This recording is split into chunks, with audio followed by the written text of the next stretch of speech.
conozco y pues también para que nos podamos conocer. Con algunos ya me conozco, con otros no tanto, con nadie me conozco de manera presencial. Entonces, esto es una buena manera de empezar. Lo que les traigo hoy, más que una ponencia, más que, digamos, un texto, es más bien una reflexión en relación con lo que significa hacer filosofía con fragmentos. ¿Y a qué me refiero con eso? Bueno, en particular en la antigüedad tenemos dos momentos principalmente en los que los textos que nos han llegado o la transmisión, digamos, que tenemos de la actividad filosófica de los pensadores es precaria. Me refiero a la época presocrática, la filosofía arcaica antes de Platón y también a la filosofía que se produjo durante la época helenística y un poco después también. Y esta filosofía, la que nosotros llamamos fragmentaria, tiene unas características particulares que no son las mismas de otro tipo de textos que nosotros contemporáneamente podemos llamar fragmentos o a veces aforismos, ¿no? Son, digamos, como tipos de trabajo diferentes. Y en este caso yo quisiera compartirles algunas reflexiones metodológicas sobre eso, ¿no? Porque, digamos, trabajar filosofía con este tipo de fragmentos ofrece unas ciertas dificultades metodológicas para las cuales es importante tener una respuesta desde el principio. Entonces, por este motivo, les quiero proponer lo siguiente, el siguiente programa. En primer lugar, quisiera como que empezáramos por definir lo que es un fragmento o lo que es este tipo de trabajo con textos fragmentarios. Luego, que hagamos una especie de ejercicio para poder apropiar esas distinciones que de suyo conlleva la definición del texto fragmentario, que las apliquemos al estudio de un caso problemático, que evaluemos esa aplicación que hacemos de esas distinciones y de esa definición. Y bueno, por último, pues que podamos conversar sobre eso, ¿no? Entonces, partamos del primer punto que es el definicional, ¿no? Y es muy importante que partamos de acá porque, ¿qué es un fragmento? Y digamos que hay gente que tiene la idea, ¿no? Entre esos está mucha gente muy cercana a mí, que un fragmento es como un pedacito de papel, ¿no? Como si hubieran roto un papiro, el papiro, digamos, donde escribe Heráclito, que lo hubieran roto en pedacitos y entonces un fragmento fuera un pedacito de esos. O, como en alguna ocasión también me ocurrió con alguien que pensaba que todos los textos de la Grecia antigua estaban escritos en piedras por toda Grecia, como si toda Grecia fuera como una especie de biblioteca en piedra, y entonces que un fragmento era un pedacito de esa piedra. En realidad eso no es lo que es un fragmento, si bien tenemos cierto material de la antigüedad que también puede entrar entre lo que nosotros consideramos fragmentario, como por ejemplo en este caso que tenemos un papiro que por las mismas características del material no se ha podido conservar entero y entonces tenemos un texto del cual solamente conservamos ciertos fragmentos, ¿cierto? O, por ejemplo, casos como los de las inscripciones que están en vasijas o en pedazos, digamos, de cerámica y demás, que también se utilizaban para documentar o para transmitir textos y pues que nos haya quedado solamente un trocito, el trocito de piedra del que ya hablé, o digamos otros casos un poco posteriores, esto también es un papiro, pero pues también podemos tener otro tipo de textos en materiales un poco más duraderos como los pergaminos, pero en todo caso, en estos textos, o en particularmente todos estos textos, tendríamos una cierta unidad, digamos, textual, ¿no? El hecho de que el texto esté incompleto no necesariamente significa que sea un fragmento.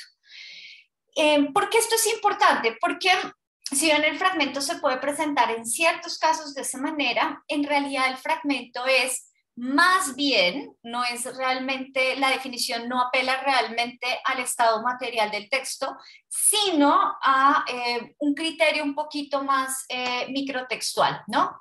Es una evidencia textual de la existencia de un pensador, de su actividad intelectual y de su recepción.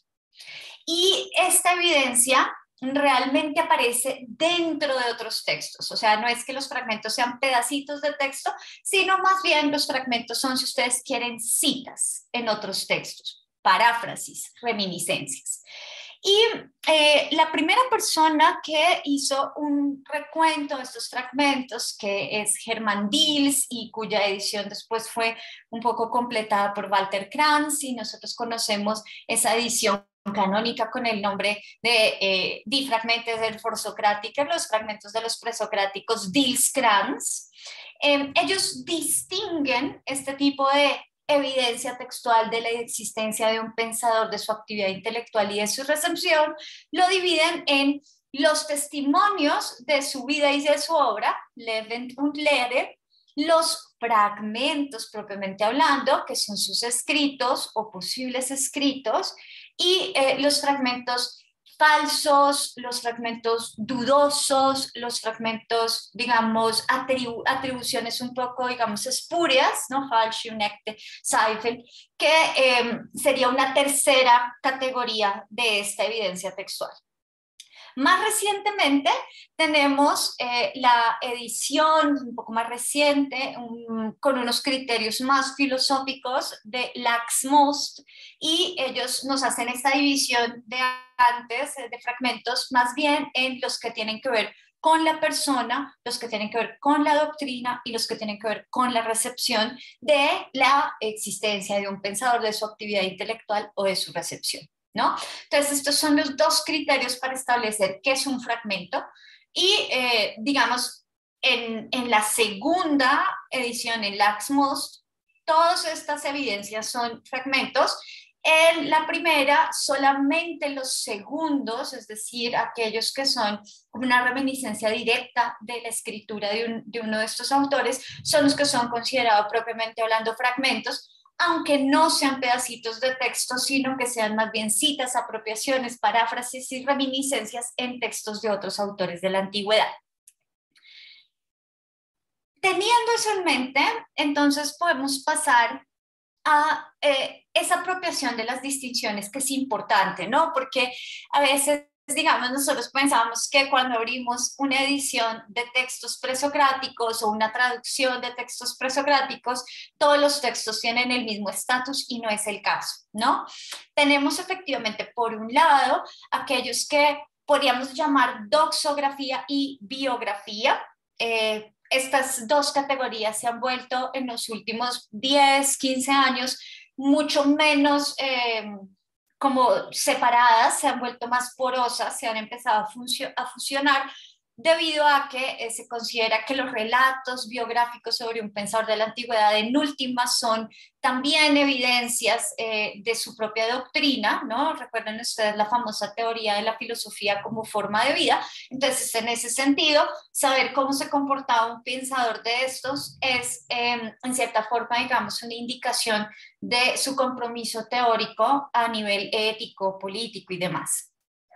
Tenemos en segundo lugar, lo que realmente para muchas personas en la tradición ha sido el fragmento, es decir, la verdadera palabra, si se quiere, o lo más auténtico que se pueda encontrar de textos que pudieron ser de autoría de estos pensadores. Y por último, la recepción. Hermann Diels, que acá lo ven, es realmente el padre de esta distinción, y esta es la distinción que vamos a utilizar en este momento para este ejercicio. La de Laks Most es muy interesante, pero la utilizaremos en otro momento después, pero por lo pronto vamos a utilizar esta para que podamos ver la distinción entre estas tres cosas. Entonces vamos con doxografía y biografía.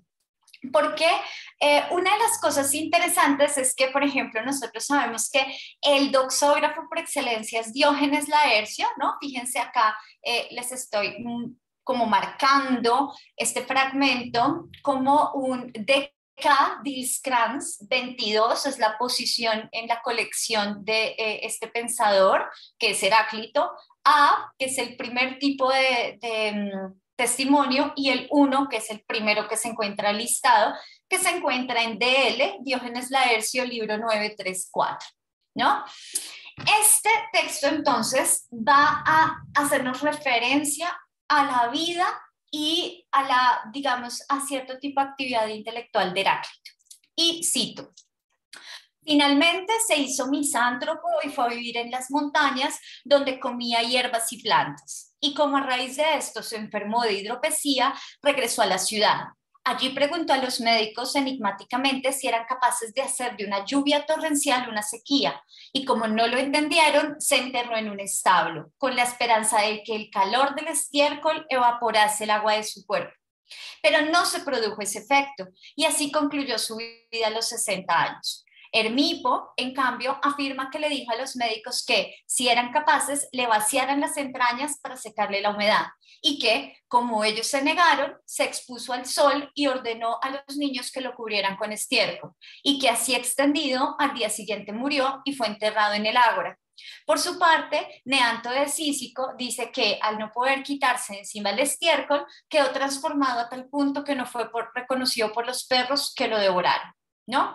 Entonces, ¿por qué decimos que esto es un relato doxográfico, biográfico? Bueno, porque tenemos, por un lado, la anécdota, ¿no? La muerte de Heráclito en sus 3 versiones, y por el otro lado, tenemos un elemento doctrinal.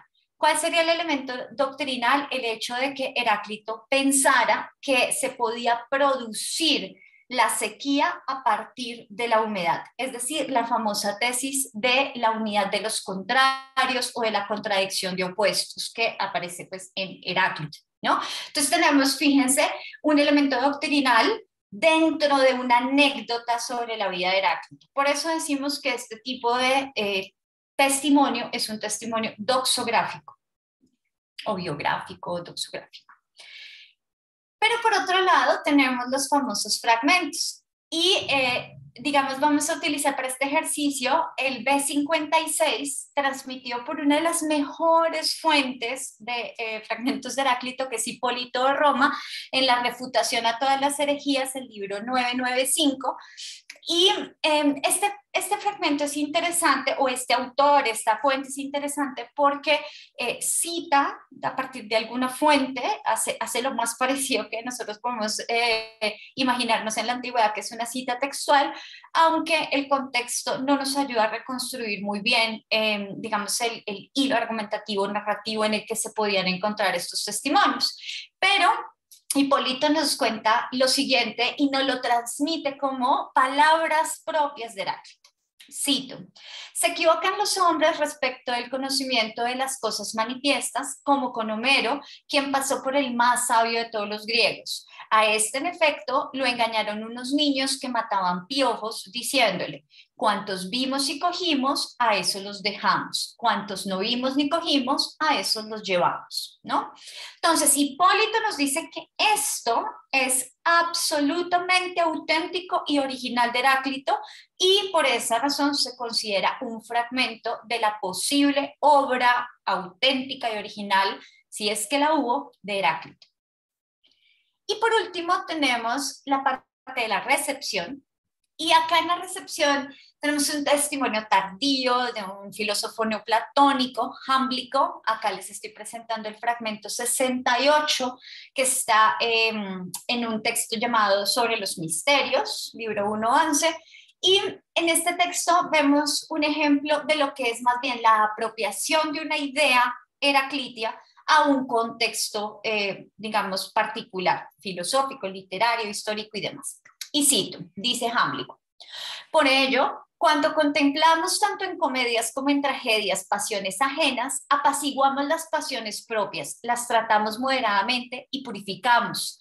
También cuando contemplamos y escuchamos ritos obscenos, nos liberamos del perjuicio producido por ellos sobre nuestros actos. Se emplean tales cosas para el cuidado de nuestra alma y la limitación de los males que han crecido en ella por causa del nacimiento, así como para la liberación y desligamiento de tales cadenas.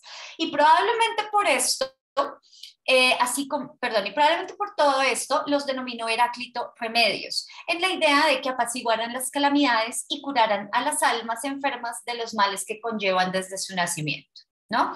Entonces, fíjense que acá tenemos, hay un error de digitación, pero además de todo acá tenemos un texto bastante interesante porque en realidad parece como la doctrina catártica aristotélica de la poética, ¿no? Que nosotros vamos al teatro, vemos películas de muertos, de películas gore o cosas así, porque necesitamos, digamos, exorcizar, sacar fuera un sentimiento, digamos, que tenemos todos los seres humanos, ¿no? Tenemos que expurgarlo de alguna manera, lo hacemos con el arte, con las representaciones teatrales, etcétera, como para evitar tener esas pulsiones en la vida real, ¿no? Entonces, esto suena un poquito extraño, pero es como que uno va al teatro a ver la Medea que mata a sus niños, ¿no? Porque el marido la traicionó, pero pues uno lo hace es porque, pues, no sé, como que yo también puedo llegar a tener un sentimiento de venganza tal, entonces tengo que ir, digamos, a expurgarlo, ¿no? A exorcizar ese sentimiento. Esa es la teoría aristotélica. Y acá aparece esa teoría enmarcada en un ambiente neoplatónico y se conecta con la doctrina heraclita y se nos dice que Heráclito llamaba a este tipo de cosas remedios para el alma, ¿no? Entonces, eh, fíjense, pues, les puse yo el ejemplo de Medea y acá tienen al marido que le puso los cuernos a Medea, Jasón, matando a uno de los esqueléticos estos durante su periplo en la nave Argos. Entonces, fíjense que tenemos tres testimonios bien diferentes, ¿no? Y ahora, pues digamos, la pregunta es, cuando uno tiene esos testimonios tan distintos, cuando uno tiene, digamos, ese tipo de texto tan disímil, tan difícil, digamos, de limpiar porque puede estar contaminado, por ejemplo, o digamos, interpolado, como vimos en el primer caso, ¿no? Biografía y doctrina están en cierta forma, digamos, mezclados con unas anécdotas que se presentan de diferentes maneras, o en el último caso, por ejemplo, en donde vemos realmente que doctrinalmente hay un acoplamiento, ¿no? O una especie, digamos, de paráfrasis de una teoría a la luz de otras. Entonces, ¿cómo hacemos para juntar eso? Y bueno, acá vemos que la mayor parte de la tradición filosófica que se dedicó a trabajar con fragmentos, lo que consideraba era que los fragmentos eran fichas de un rompecabezas, pero pues desafortunadamente esas fichas no encajan. No encajan, vamos a ver por qué, con dos ejemplos. El primero, y como siempre, Platón, ¿no? Platón en Cratilo 402a nos dice lo siguiente, cito. Entonces Sócrates dice, bueno, me parece ver a Heráclito diciendo cosas sabias y añejas simplemente de los tiempos de Rea y Cronos, las mismas que Homero decía. Y Hermógenes le contesta, ¿a qué te refieres con esto? Y Sócrates responde, en algún sitio, dice Heráclito, todo se mueve y nada permanece. Y comparando los seres con la corriente de un río, añade, no podrás sumergirte dos veces en un mismo río. Bueno, el gran jaleo que ha armado Platón con esta cita del Cratilo es que eso no lo encontramos en ninguna otra tradición como para, digamos, poder decir que efectivamente estas sean palabras de Heráclito. El famoso dicho, todo fluye y nada permanece, Panta Rey Caimeden Ae, no, desafortunadamente no se encuentra, digamos, así en otras tradiciones. Entonces lo que tenemos acá es que Platón puede estar haciendo una apropiación de una idea heraclitia según un contexto filosófico particular que es el de su argumentación aquí en el Crátilo, ¿no? Ahora, si nosotros queremos entonces entender de dónde viene eso, pues vamos a buscar dentro de los fragmentos de Heráclito que tenemos. Y tenemos un fragmento, el famoso fragmento 12 de Ariodídimo, en un texto bastante complicado porque Ariodídimo es citado por Eusebio de Cesarea en su preparación evangélica, pero a su vez Ario Dídimo está citando a otra gente. Entonces esto es la cita de la cita de la cita de la cita, y aquí tenemos entonces una cadena de transmisión supremamente compleja y por tanto muy fácil de contaminar. Eusebio dice lo siguiente, cito: respecto del alma, Cleantes, citando opiniones de Zenón en comparación con las de los demás físicos, dice que Zenón afirma que el alma es una exhalación sensible, análogamente a Heráclito.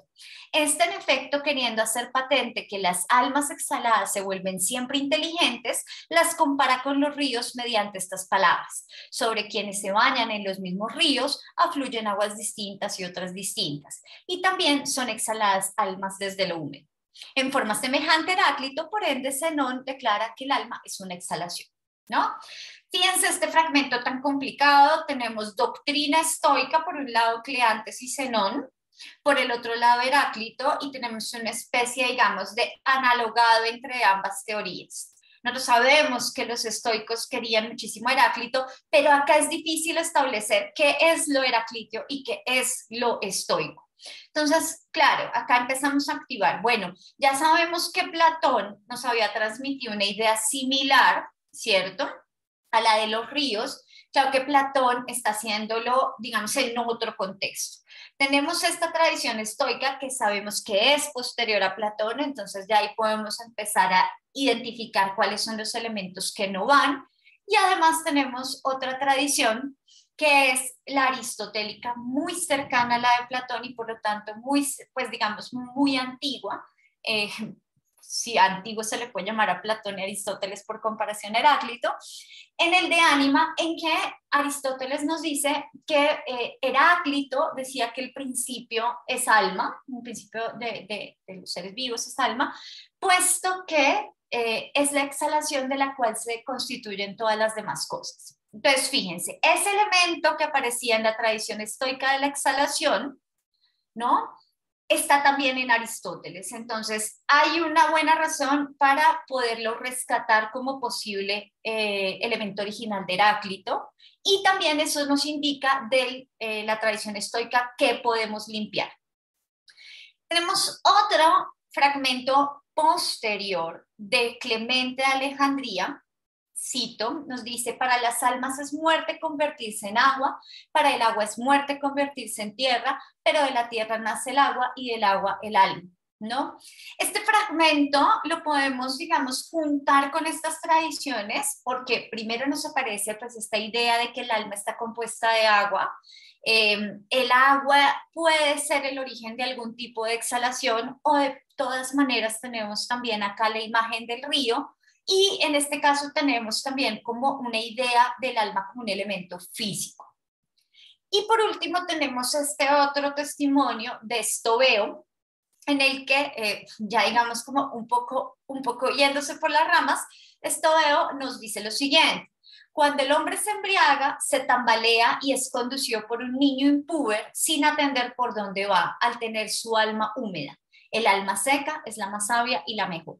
Entonces, fíjense que seguimos teniendo esta idea del alma conectada con el agua, ¿no? Y por esa vía podríamos establecer la conexión con la exhalación podríamos, digamos, entender también la manera como Platón está utilizando Heráclito. Fíjense que para poder llegar a esto, que no es una conclusión, sino más bien una identificación de los puntos que pueden ser heraclíticos posibles y una identificación de los puntos que posiblemente no lo sean, tuvimos que apelar a por lo menos 5 autores diferentes y por lo menos 4 tradiciones interpretativas distintas. Tenemos la platónica, la aristotélica, la estoica, y con Clemente y Estobeo tenemos la patrística, ¿no? Entonces, fíjense que esto no es tanto como que uno coge y arma piezas como en un rompecabezas con los fragmentos, sino que uno tiene que empezar a identificar cuáles son esos puntos en común, cuáles no lo son, cuáles son puntos que pueden ser, digamos, origen de una contaminación y cuáles no. Eso por un lado, pero resulta que la tradición también nos dice que Heráclito decía otras cosas sobre las almas, ¿no? Por ejemplo, Clemente de Alejandría nos dice, en estos fragmentos un poco escatológicos, nos habla como de una especie de espera después de la muerte, como una especie, digamos, de permanencia de la identidad personal o por lo menos de algún tipo de yo personal después de la muerte, ¿no? Él lo conecta efectivamente con una noción religiosa.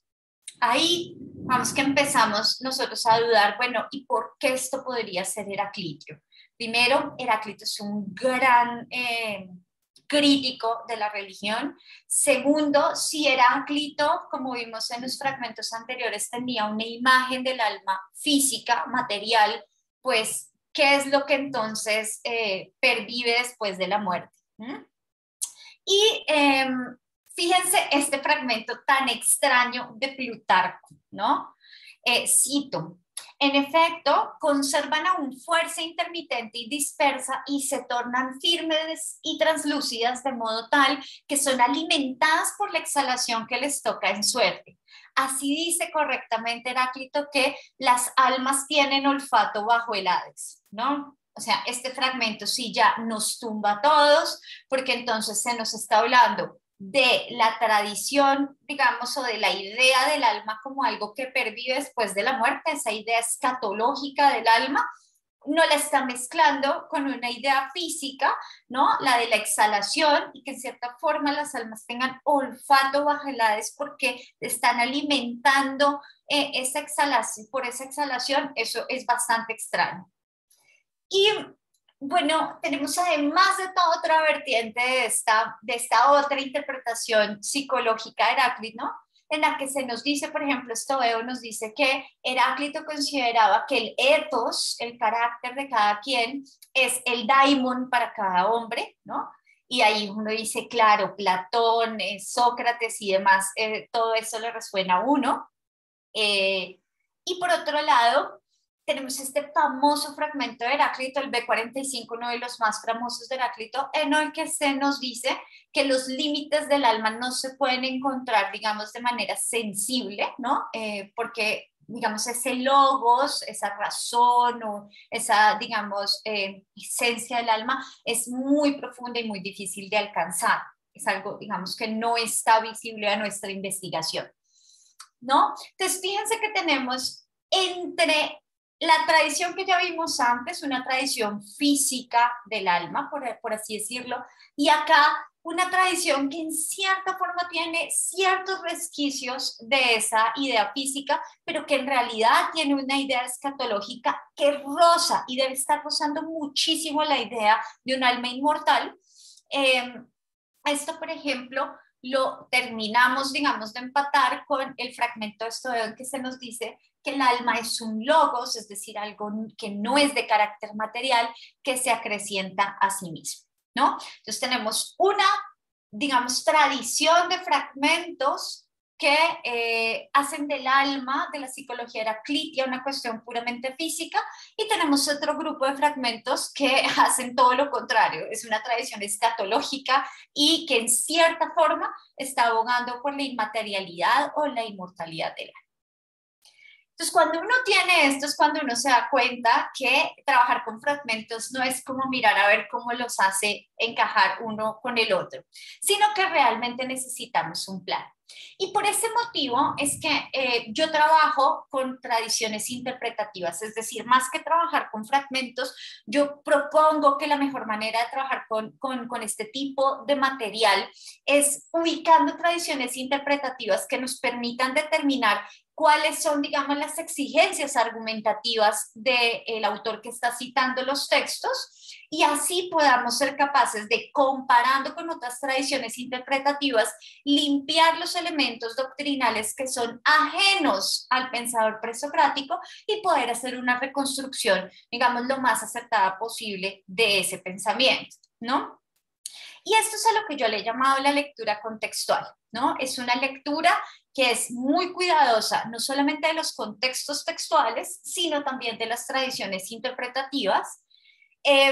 Distingue esas tradiciones, pero también las contrasta con el ánimo, digamos, de filtro, Y es una lectura que tiene, para mí, yo opino, la ventaja de que presta atención más al carácter de filosófico, ¿no? Al carácter del argumento que tiene el texto fuente, la manera, digamos, como está empleada la cita tiene que responder a una exigencia argumentativa y de esa manera podemos encontrar cuál es la influencia tanto que el autor citante ejerce sobre la cita, por ejemplo, en este caso Heráclito, o el hecho de que tanto ese pensamiento del presocrático influye sobre la argumentación del otro autor. Piensen ustedes, por ejemplo, en el texto que vimos de Platón. Platón tiene que estar en cierta forma utilizando a Heráclito a su antojo, pero también tiene que estar en cierta forma influido por Heráclito de alguna manera. ¿Mm? Y esto nos lleva a un punto, y es que trabajar con fragmentos implica hacer distinciones, pero sobre todo de temas filosóficos diferentes que allí se movilizan y que a veces aparecen uno por encima de otro. ¿No? No es ningún secreto que yo siempre digo que a mí me parece dificilísimo dictar Platón, y me parece, digamos, uno de los mejores textos filosóficos de la antigüedad, pero de los más difíciles justamente porque tenemos muchas capas argumentativas, una sobrepasando la otra a veces, o digamos, una montada sobre la otra con temas diferentes, ¿no? Y eso hace que la reconstrucción argumentativa sea mucho más exigente. Entonces, por ese motivo, yo diría que, y ya para concluir, porque estoy segura que me estoy pasando del tiempo, que podríamos tener como las siguientes conclusiones. Lo que ustedes encuentran sobre Heráclito llamado en la bibliografía secundaria los famosos river statements, los fragmentos sobre el río, ¿no? De que no te podrás bañar en el río 2 veces, que ya vimos que es espurio de Platón, pero también, digamos, esta idea del río presente de alguna manera y del agua presente en la filosofía heraclitia, ¿no? Es que por un lado podemos distinguir una dimensión ontológica, como la expliqué hace un momento muy rápido, y es que nos puede estar hablando de esa doctrina heraclitia de la contradicción de opuestos o de la unidad de contrarios, ¿no? Depende de la perspectiva desde donde se utilice esta tesis. ¿Sí? Entonces, efectivamente, nosotros podríamos estar viendo que los fragmentos del río tienen esa voluntad argumentativa. Pero por el otro lado, que es muy interesante, es que hay una dimensión psicológica importante, la tesis de la materialidad del alma, que está conectada con la doctrina del arjé, es decir, que hay un principio, digamos, para estos presocráticos jonios, hay un principio material que es el origen de todo, y curiosamente acá para juntar más problemas como si no los tuviéramos, en Heráclito siempre se nos ha dicho que el principio es el fuego, pero vemos unos fragmentos en los que parece que el fuego tiene un protagonismo más bien diluido y el agua aparece de nuevo, ¿no? Y uno diría, ¿pero qué? ¿Cómo así? Heráclito se me volvió Tales.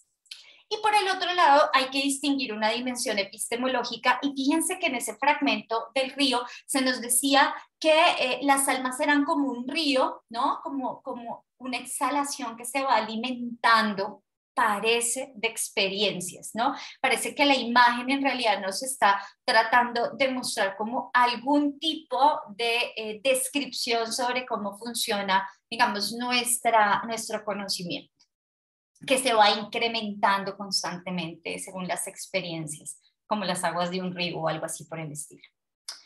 Eso es una primera, no conclusión, pero al menos sí, digamos, como algún punto al que se podría llegar.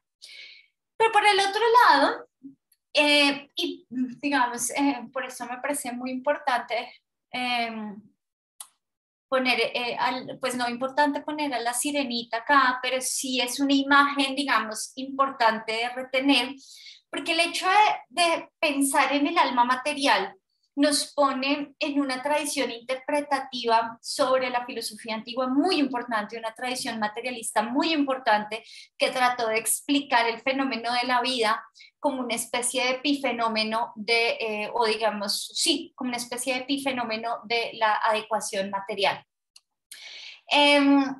Como dije hace un momento, es una tesis que está vinculada a la doctrina del arjé, del constituyente material universal, que de suyo tiene una conexión con la doctrina de la contradicción de opuestos heraclitia, pero además que está muy vinculada con la tradición interpretativa aristotélica. Y esto es muy importante porque Aristóteles ha sido condenado por haber sido un intérprete sesgado y a veces incluso dicen como de mala fe de los presocráticos, al punto que hay personas, hay investigadores que consideran que es una tesis no fiable sobre los presocráticos. Y por último, tenemos esa tradición interpretativa estoica que también nos pone muchísimos problemas. Todos ustedes saben que los estoicos son grandes corporalistas, ¿no? Son unos filósofos para quienes todo el mundo está como compuesto de cuerpos. Entonces nos preguntamos si esta tesis del alma material realmente tiene un origen en el pensamiento heraclítico o es más bien una manera de interpretar una idea heráclita. Y para terminar, digamos, un tercer punto de problemas es esa tradición alternativa que vimos.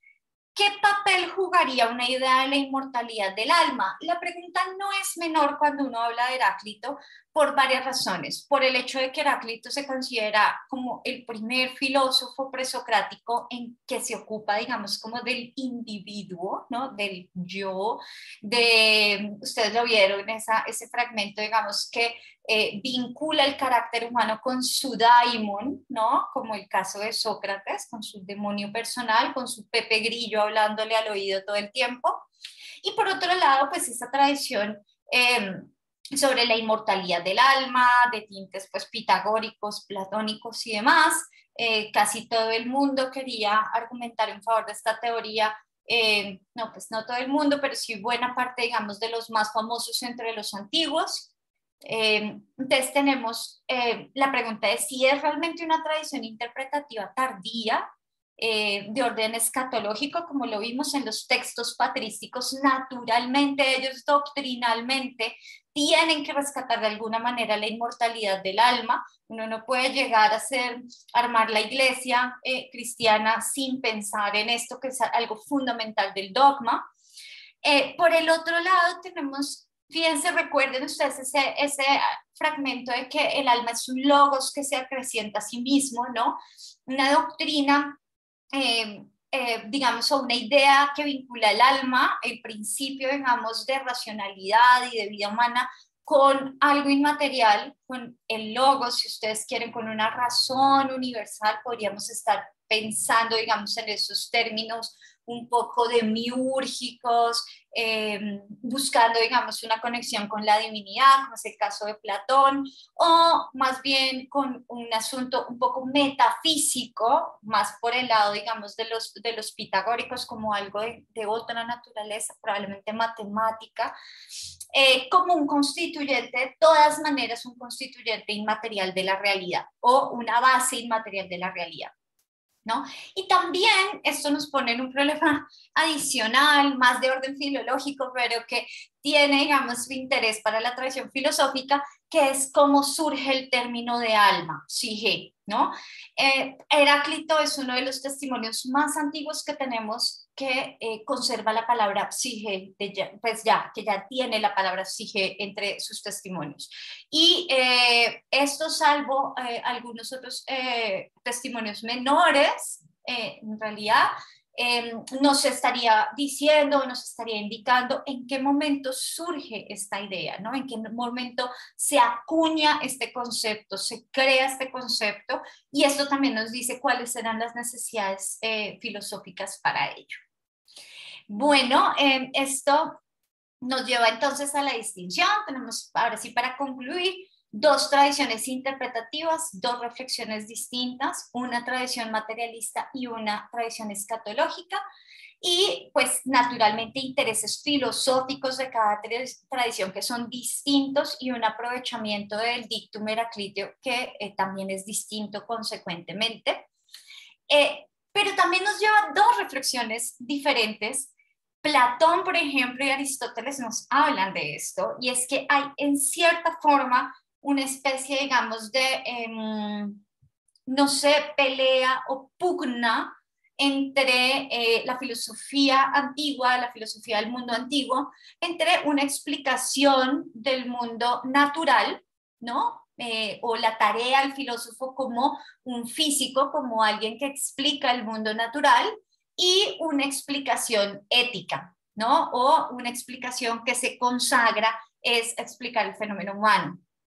Aristóteles nos lo dice, por ejemplo, en la Metafísica Alfa, ¿no? Que la filosofía, tal y como se concibe en su época como disciplina, nace es con Sócrates, cuando Sócrates abandona, digamos, eso que otros filósofos han llamado la filosofía de las cosas, y se consagra a la filosofía del ser, haciendo especial énfasis en digamos, el carácter ético de la vida humana.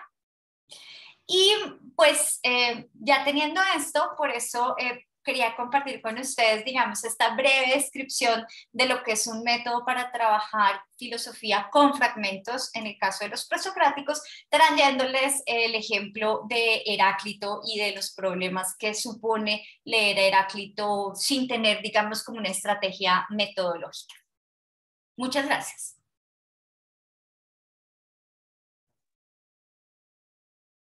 Listo, profe Carolina, muchísimas gracias por la presentación.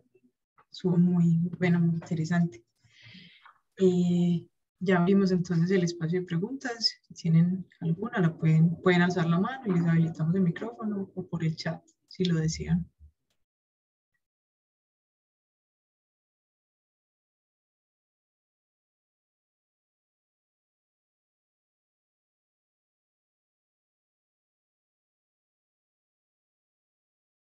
Casi me tomaste las 2:50, hasta ahora estoy viendo el chat.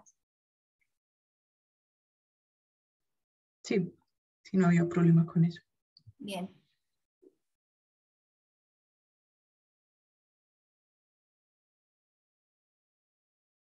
Bueno, ¿no? Pues no sé, yo me animo Sí, a señor. hacer algunas preguntas de pronto mientras van pensando algo.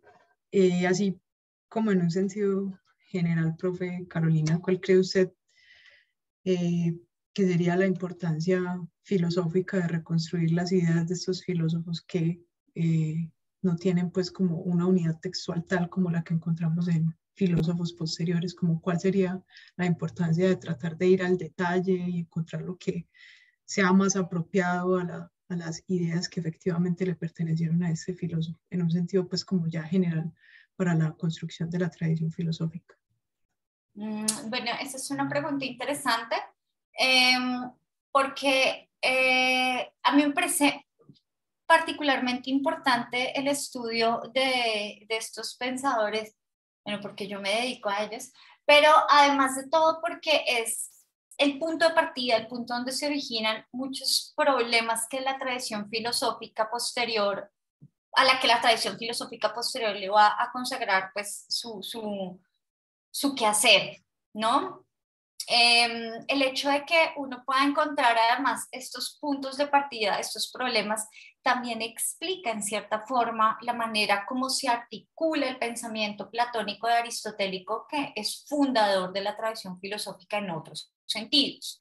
Pero además de todo, pensaría yo, y es el hecho de que nosotros estamos, pues no sé si nosotros, pero por lo menos a mí sí me educaron un poco de esa manera, muy acostumbrados a exigirle a los filósofos un montón, digamos, de consistencia.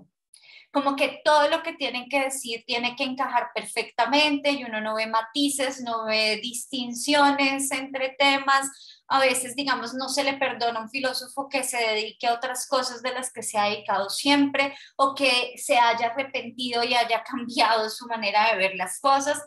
Pero además de todo, somos particularmente críticos con la gente que aprovecha a otros filósofos y entonces se les llama de traidores, si es que no entendió a Marx y no entendió a no sé quién y demás, como si eso tampoco fuera a ser filosofía.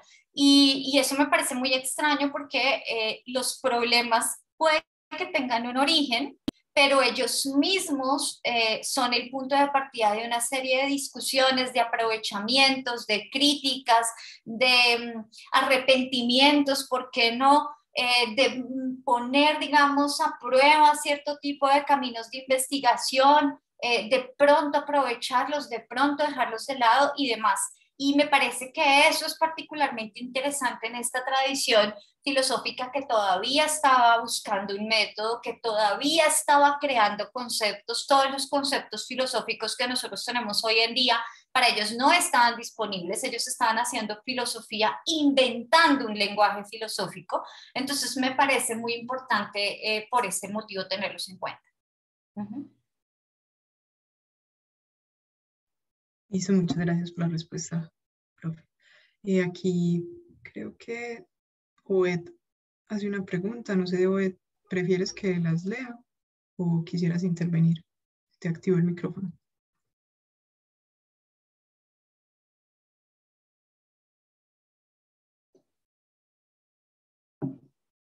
Bueno, yo las puedo leer. Y Oed pregunta, en la contemporaneidad, ¿qué autores han empleado este método?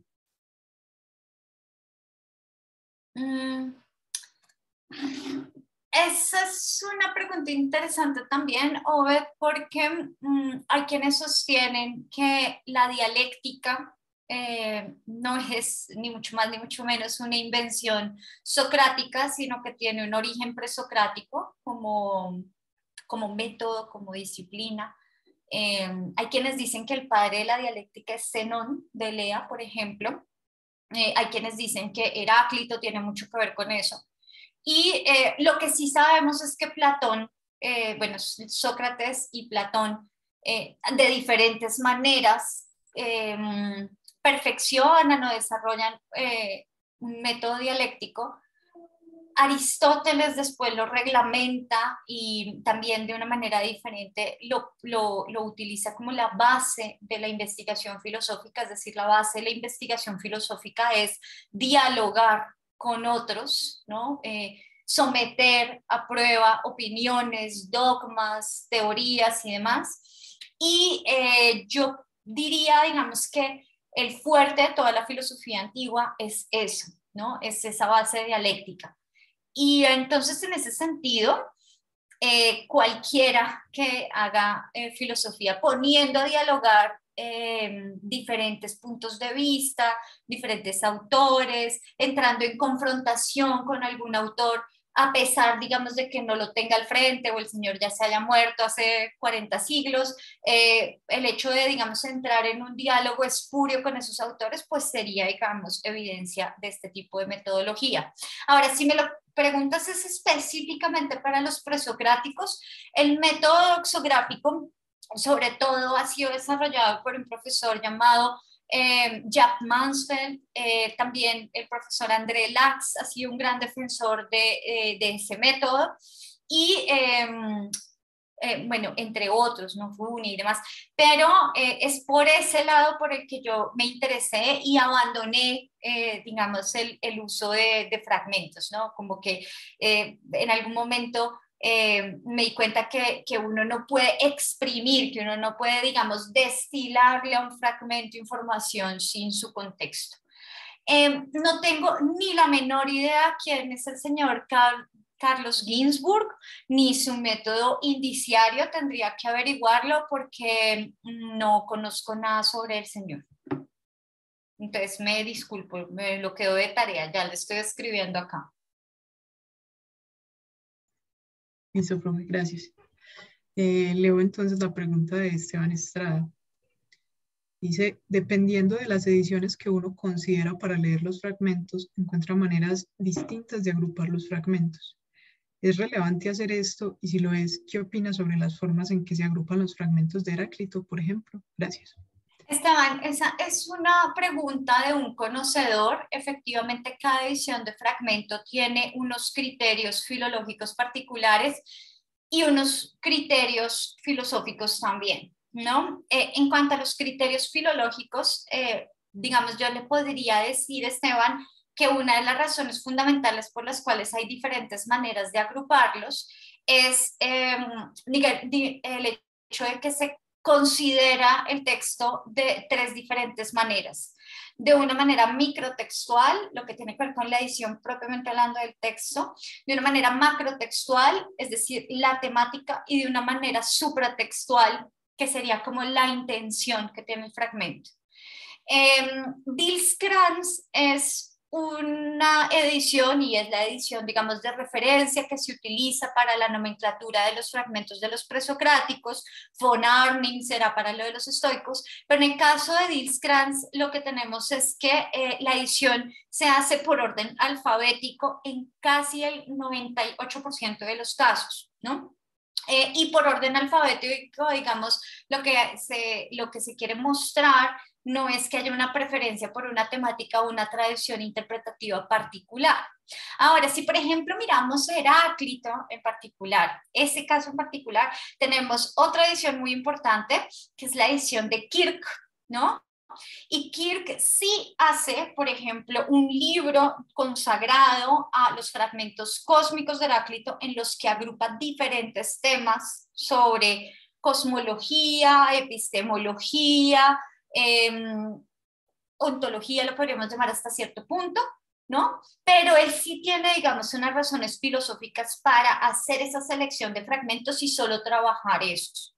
Tenemos otra edición muy importante, que es la de Markovich, una edición además de todo que se produjo en Venezuela, en la Universidad de Mérida, de los Andes de Mérida, que resultó ser una de las ediciones más importantes durante un tiempo sobre Heráclito, en la que hay una agrupación temática según lo que Markovich considera que son las doctrinas más importantes de Heráclito, ¿no? Y las que no caben en ningún lado, pues la mete en el grupo de los fragmentos misceláneos. Tenemos una más reciente, que es la más completa, por decirlo así, que es la de Muraviov.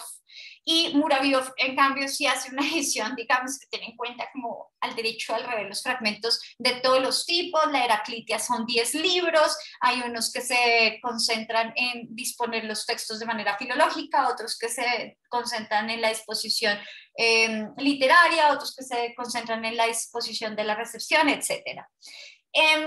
Todas estas ediciones tienen, como dije, criterios filológicos y filosóficos distintos, pero también depende para uno del lector, que no es el que está haciendo la edición propiamente hablando, depende de uno cuál es el objetivo que uno tiene.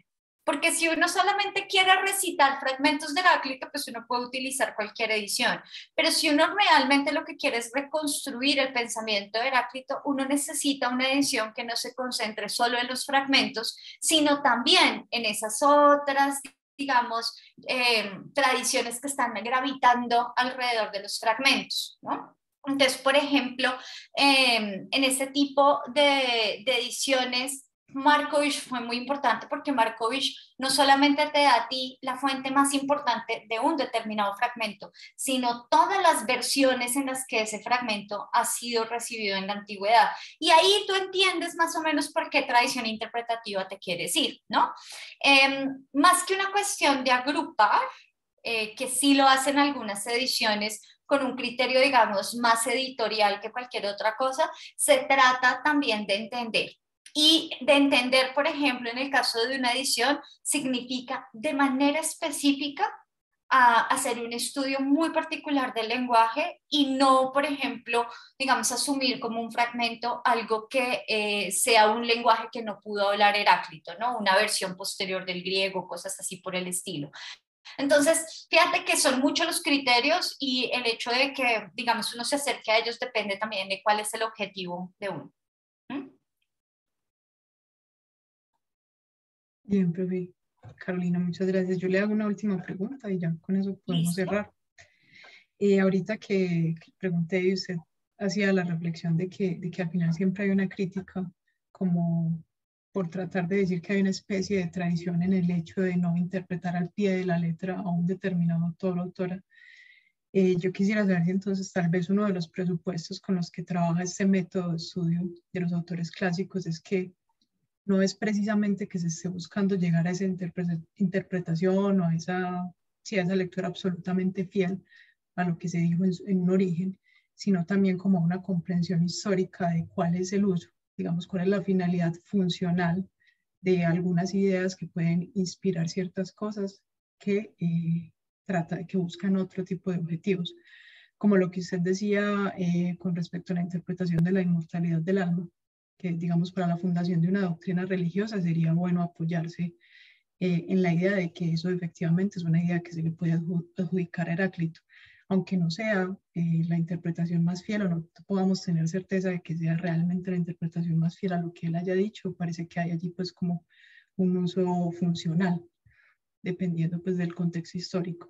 Entonces lo que quiero decir es como si al final pues este método evaluativo también trabaja bajo ese presupuesto, que no es que el objetivo último sea alcanzar esa interpretación absolutamente fiel, sino también como tener una comprensión de cómo se mueven esas ideas en un contexto histórico con respecto a ciertas finalidades que se buscan y que están determinadas y condicionadas por ese contexto. Sí,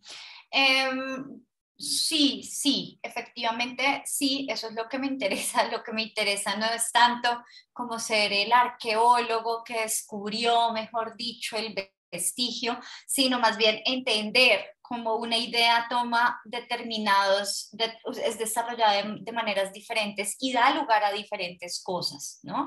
Eso por un lado. Pero también tal vez voy a contestar con una anécdota de otros filósofos que me gustan mucho, que son los neoplatónicos, y en algún momento yo quise estudiar los comentarios neoplatónicos y alguien muy cercano a mi carrera me dijo, pero si esa gente nunca hizo nada original, solamente se dedicaron a copiar los textos aristotélicos y como a contarlos de otra manera. Pues no hay nada más injusto en esta vida, ¿no? No hay nada más injusto que uno pensar que un filósofo, una filósofa o una tradición particular no merece ser leída sencillamente por un prejuicio. Y eso es importante tenerlo en cuenta porque resulta que leyendo esos textos me he dado cuenta que ellos sí tienen mucho que decir.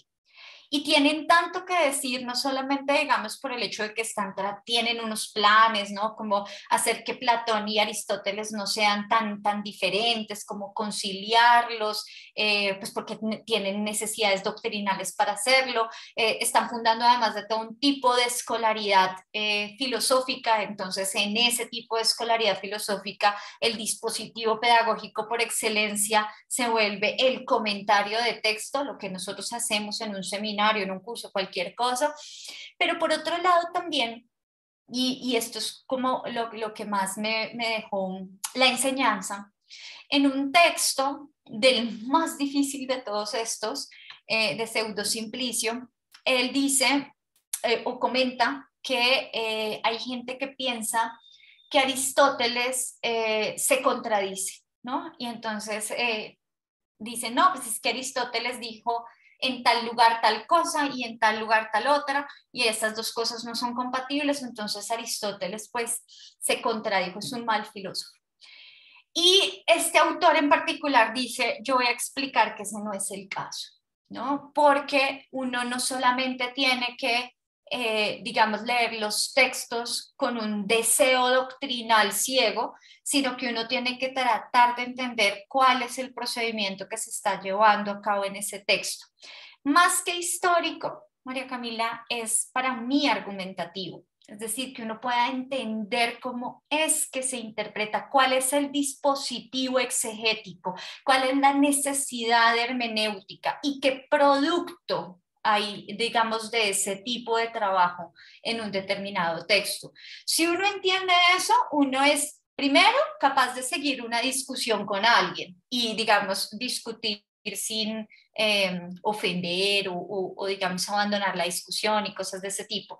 Pero en segundo lugar, eso también es muy importante porque nos enseña cómo las ideas se van transformando a lo largo del tiempo. Y eso, a pesar de que haya pasado en la antigüedad, sí nos dice mucho de nosotros. O sea, yo estoy un poco, pues ya con unos años. Y realmente la manera, digamos, de ver los autores, las modas filosóficas de los autores que estaban en boga cuando yo estaba empezando a estudiar, son muy diferentes de las que les tocan a ustedes hoy en día. Y eso no quiere decir que estén desconectadas esas dos necesidades. Puede ser por motivos históricos, pero también hay una razón argumentativa en la apropiación de las ideas. Apropiarse de las ideas no quiere decir recibirlas y aceptarlas tal cual, sino también asimilarlas a contextos diferentes y transformarlas. Entonces, creo que eso es algo muy importante de trabajar con los antiguos, ¿no? Bien, listo, profe Carolina. Muchísimas gracias por la presentación A y ustedes por por las estar acá. respuestas. Gracias por atender a la invitación igualmente. Ojalá pues nos veamos en otros espacios, podamos compartir más cosas. Listo. Listo.